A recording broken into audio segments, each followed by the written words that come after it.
योगीराज में अतीक गैंग का पूरा हिसाब हो रहा है। अतीक ने जितना लूटा, योगी सब सूद समेत वसूल रहे हैं। योगी के एक्शन से अतीक गैंग अब पाई पाई को मोहताज हो चुका है। आलम यह है कि अतीक की एक कंपनी अब दिवाली सेल चला रही है। जी हाँ, मकान, जमीन, फ्लैट, दुकान, हर चीज पर बम्पर डिस्काउंट जो है वो दिया जा रहा है। लेकिन योगीराज में अतीक जादों को कोई खरीदार जो है वो मिल नहीं रहा है। यूपी में कानून तोड़ने की हिम्मत कोई जुटा नहीं पा रहा है। अतीक जादों का ये सेल वाला खेल है क्या? सेल के खेल की इनसाइड स्टोरी क्या है? अतीक जादों के इस खेल में कौन कौन शामिल है? डील, डीलर और डीलिंग की पूरी डिटेल रिपोर्ट देखिए सर।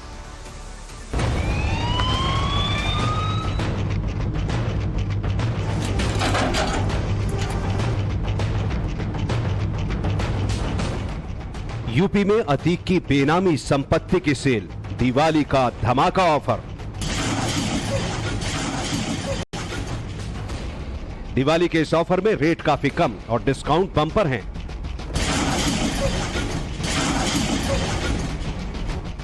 दिवाली के इस बम्पर धमाके में सेल 12,000 करोड़ की प्रॉपर्टीज की है।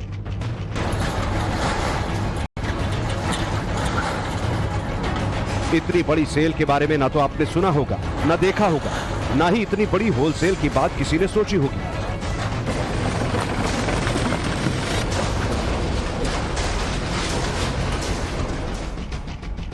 प्रॉपर्टी कहां कहां बिक रही है, अतीक की बेनामी जमीन कहां कहां है, सेल वाला स्टोर कौन चला रहा है, डीलर कौन है, सेलर कौन है, सारी डिटेल हमारे पास है, सब बताएंगे। बम्पर सेल का पूरा ऑफर और सेल की इनसाइड स्टोरी समझाएंगे। लेकिन उससे पहले यह जान लीजिए कि सेल में क्या क्या मिल रहा है। सेल में अतीक की बेनामी जमीन, अतीक के अलग अलग शहरों के फ्लैट, कब्जे वाली दुकानें, कब्जे वाले स्टोर और मार्केट हैं। अतीक एंड फैमिली की लग्जरी शेल कंपनियां हैं। इसके अलावा भी बहुत कुछ है। माफिया फैमिली के पास बहुत कुछ है जो इस लिस्ट में आगे जुड़ने वाला है। योगीराज में माफिया अतीक के काले साम्राज्य पर खूब एक्शन हुआ है। माफिया का पूरा क्राइम सिंडिकेट मिट्टी में मिल गया। 40 साल में अतीक ने जो काला साम्राज्य खड़ा किया, योगी ने उसे 1 साल में ही जड़ से उखाड़ दिया। माफिया पर योगी कितने सख्त हैं, इसका ट्रेलर पूरी दुनिया ने देखा। एनकाउंटर, बुलडोजर, कुर्की और नीलामी की कार्रवाई पूरे यूपी ने देखी। योगीराज में अतीक गैंग पर चौतरफा एक्शन हुआ। इससे अतीक गैंग की कमर टूट गई।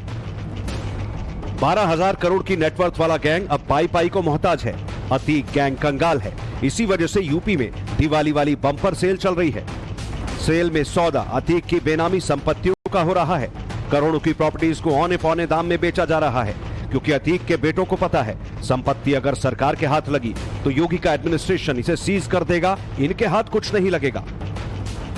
माफिया अतीक और अशरफ के परिवार व उसके गैंग के लोग अब एक एक रुपए के लिए मोहताज हो रहे हैं और यही कारण है कि वो माफिया ब्रदर्स की बनाई गई बेनामी संपत्तियों को बेचने में जुटे हुए हैं।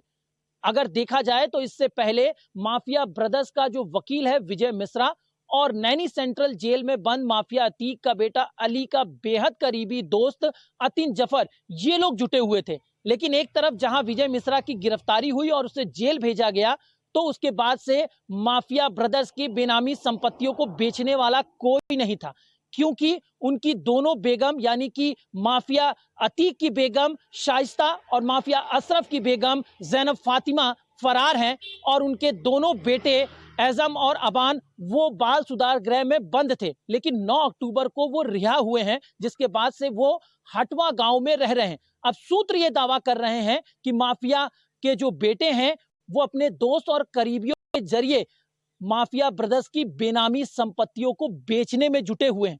अब पुलिस ने इसकी भी जांच शुरू कर दी है, क्योंकि ये संपत्ति कहीं और नहीं बल्कि बताया जा रहा है नोएडा इलाके में है, जिसकी कीमत 7 करोड़ के आसपास की है।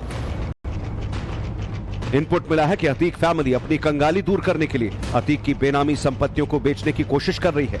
नोएडा और कानपुर में अतीक की बेनामी प्रॉपर्टीज की डीलिंग चल रही है।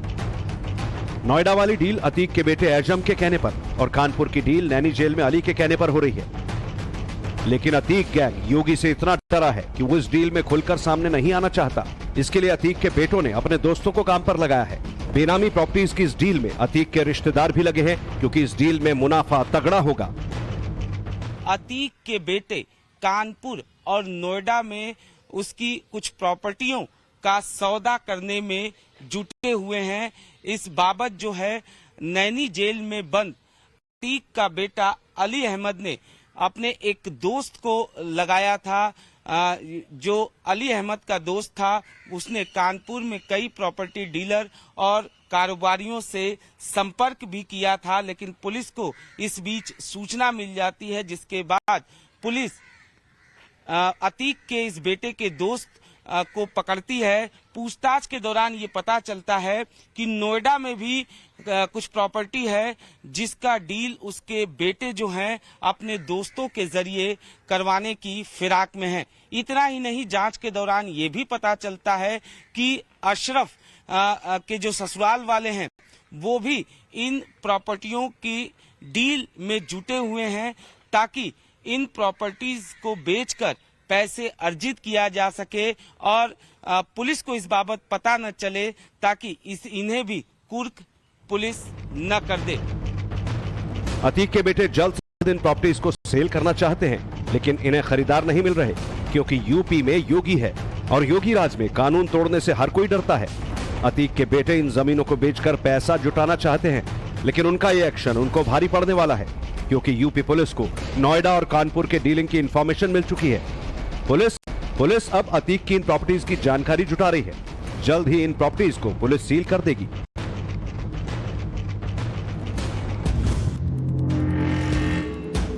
अतीक ने चुनावी हलफनामे में सिर्फ 25 करोड़ की संपत्ति का जिक्र किया था, लेकिन यूपी पुलिस और इन्वेस्टिगेशन एजेंसीज का मानना है कि अतीक गैंग के पास करीब 12,000 करोड़ की संपत्ति है।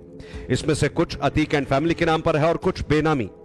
अतीक अहमद जो प्रॉपर्टी खरीदता था, बताया जा रहा है कि वो कभी अपने नाम पर नहीं खरीदता था, दूसरों के नाम पर खरीदता था और यही वजह है कि उसे चिन्हित करना एक कहा जा सकता है कि बेहद कठिन है। लेकिन पिछले कुछ सालों में पुलिस जो है लगातार उसके अपराध के जरिए कमाई गई संपत्तियों पर पुलिस की कार्रवाई हमें देखने को मिली। इतना ही नहीं, ईडी ने भी इस बाबत कार्रवाई की है, लेकिन अभी भी कई ऐसी संपत्ति है जिसे चिन्हित करना बाकी है और इन्हीं संपत्तियों के बारे में ये खबर सामने आ रही है कि अतीक के बेटे उसे बेचना चाहते हैं। यूपी में अतीक की प्रॉपर्टीज की बात करें तो प्रयागराज के धूमनगंज के पीपल गांव, झलवा, सिलना भीटी, दामोपुर, कसारी मसारी, चकिया, पूरा मुफ्ती, झूसी, फूलपुर, सिविल लाइंस, लुकरगंज, जसनसेनगंज, रोशनबाग में जमीनें, घर और प्रॉपर्टीज हैं। इनके अलावा नोएडा, कौशाम्बी और लखनऊ में मार्केट, स्टोर और बेशकीमती जमीनें और फ्लैट है। दिल्ली के भी शाहीन बाग में अतीक का एक फ्लैट बताया जाता है। माफिया अतीक अहमद का काला कारोबार सिर्फ यूपी में नहीं फैला था। अतीक का साम्राज्य यूपी के साथ साथ दिल्ली, मुंबई और हरियाणा में भी था। इन राज्यों में भी अतीक ने अपने रसूख के दम पर जमीनों और फ्लैट पर कब्जा किया था या फिर अपनी काली कमाई को इन्वेस्ट किया था। इतना ही नहीं, अतीक ने अपना साम्राज्य मुस्लिम कंट्रीज में भी फैलाना शुरू किया था। अतीक ने दुबई की शाइन सिटी में करोड़ों रुपए इन्वेस्ट किए थे। मलेशिया और सिंगापुर में भी उसने हजारों करोड़ की काली कमाई हवाला के जरिए पहुंचाई और इन्वेस्ट किया। फूड प्रोसेसिंग और दूसरे बिजनेस में बतौर बिजनेस एसोसिएट फंड लगाया।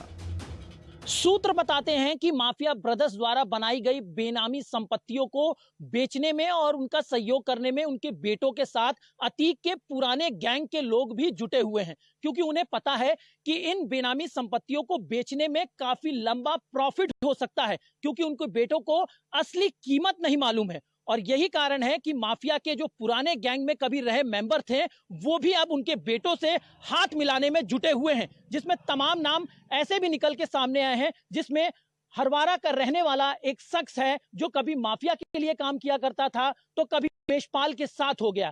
अब ऐसे में पुलिस ये भी पता लगा रही है कि ज्यादा प्रॉफिट कमाने के चक्कर में माफिया के बेटों के साथ कौन मिला हुआ है और माफिया ब्रदर्स की बेनामी संपत्तियों को यूपी और यूपी से बाहर बेचने का काम कौन कर रहा है। अतीक ने यूपी से जितना कमाया, अपराध और बंदूक के दम पर जितना पैसा बनाया, योगी एक एक पाई का हिसाब कर रहे हैं। अतीक ने जितना लूटा, अतीक गैंग को सब लौटाना पड़ रहा है। योगी राज में अतीक की 1700 करोड़ की अवैध संपत्ति का हिसाब हो चुका है। 1166 करोड़ की अवैध संपत्ति कुर्क की गई है। 500 करोड़ की प्रॉपर्टी पर बुलडोजर चलवाकर खाली कराया गया। ईडी 100 करोड़ की संपत्ति पर एक्शन लेने की तैयारी में है। इसमें प्रयागराज में 50 करोड़, लखनऊ में 20 करोड़ रुपए कीमत की संपत्ति को चिन्हित किया गया। इसी तरह नोएडा में 30 करोड़ की प्रॉपर्टी चिन्हित कर ली गई है। राजस्व विभाग से ईडी इन तमाम संपत्तियों का सत्यापन करा रहा है। सारी जांच पूरी होने पर ईडी मनी लॉन्ड्रिंग के मामले के तहत इन संपत्तियों और प्रॉपर्टी को अटैच करेगा। यही वजह है कि अतीक के बेटे जल्द से जल्द बेनामी संपत्ति बेचकर पैसा इकट्ठा करना चाहते हैं, क्योंकि जिस तरीके से योगी राज में बैक टू बैक एक्शन हो रहा है, अतीक गैंग की हालत भिखारी से बदतर होने वाली है। माफिया डॉन अतीक अहमद और उसके भाई अशरफ की हत्या के बाद उनकी अकूत दौलत का क्या होगा? गरीबों को लूट कर खड़ा की गई इस आर्थिक संपत्ति को लेकर बड़ी खबर आई है। कहा यह जा रहा है कि अतीक अहमद के बेटों ने बाकायदे इन संपत्तियों को बेचने की तैयारी शुरू कर दी है। नोएडा और कानपुर के कुछ बड़े व्यापारियों के साथ उनकी डील हो रही है और कहा यह जा रहा है कि आने वाले कुछ दिनों में ये सौदा भी तय होगा। दरअसल प्रयागराज के अलावा देश के कई हिस्सों में अतीक अहमद और उसके भाई ने आर्थिक साम्राज्य खड़ा कर लिया था। इनमें से कई ऐसी कंपनियां थी जो बेनामी कंपनियां थी, और न सिर्फ प्रयागराज बल्कि देश के अलग हिस्से मसलन गुरुग्राम हो या फिर नोएडा हो, दिल्ली हो, और इसके अलावा गुजरात के तमाम शहरों में खासतौर से रियल एस्टेट कंपनियों में इन दोनों भाइयों का इन्वेस्टमेंट था। और अब जो सारी संपत्तियां हैं ईडी के रडार पे हैं। ईडी की जांच में यह भी सामने आया कि अतीक ने 2012 के बाद जो भी प्रॉपर्टी खरीदी या बिजनेस शुरू किया वो सब बेनामी था। सारी शेल कंपनियां और सारी संपत्ति किसी और के नाम पर है। कई प्रॉपर्टीज की खरीद फरोख्त तो जाली दस्तावेज की मदद से की गई। ये सारी प्रॉपर्टी योगी सरकार और ईडी के रडार पर है और जल्द इसका हिसाब हो जाएगा। अगर पैसों की सप्लाई कट जाएगी तो अतीक गैंग की मोस्ट वांटेड लेडीज ब्रिगेड और उसके गुर्गों को सरेंडर करना पड़ेगा, क्योंकि पैसों के बिना फरारी का काम चल नहीं सकता। Bureau report, times now Bharat.